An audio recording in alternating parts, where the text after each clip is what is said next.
રક્ષાબંધનમાં શું બનાવવાના છો, તમારી સ્પેશિયલ આઈટમ? અરે મારે તો જાતે બધું બહુ બનાવું હતું, પણ હવે આ ના પાડે છે.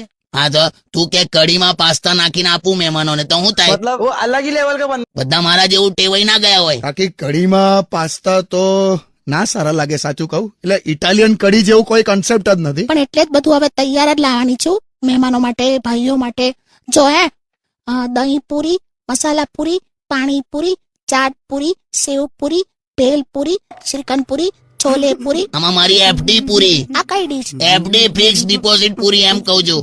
આટલું બધું હોય ખાવા દો ને, બધા આયા છે તો. તો તું બહુ હોશિયારી મારતી હતી કે મારા કુટુંબમાં તો એક એક જણ કે શ્રાવણ મહિનો રાખે, એક જ ટાઈમ ખાય. આ તો રાખે જ છે, ખાલી સાંજે જ ખાય છે. આ તો બધાને હવાર બોલાય. ચાલ, અને જ્યારે આવું હશે ત્યારે આવશે. ઓકે?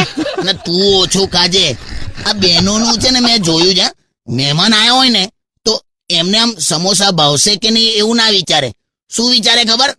જો કે મહેમાન સમોસા વધારશે ને તો અંદર રસોડામાં ઊભી ઊભી એકાદ ખાઈ નાખીશ. અમે બધી બહેનો આવું જ કરીએ. તો બકા ખરેખર તું ઓછું ખાજે. તારું શરીર જો, ઓહો હો હો. હમણાં તું ખાલી કોઈકના ઘરના ગેટ સામે ઊભી હતી તોય પેલા લોકો મને કહેવા માંડ્યા, પ્લીઝ ઇધર નો પાર્કિંગ, નો ગેટ સામે, એ હટાવ, ટેમ્પો હટાવ. હટ!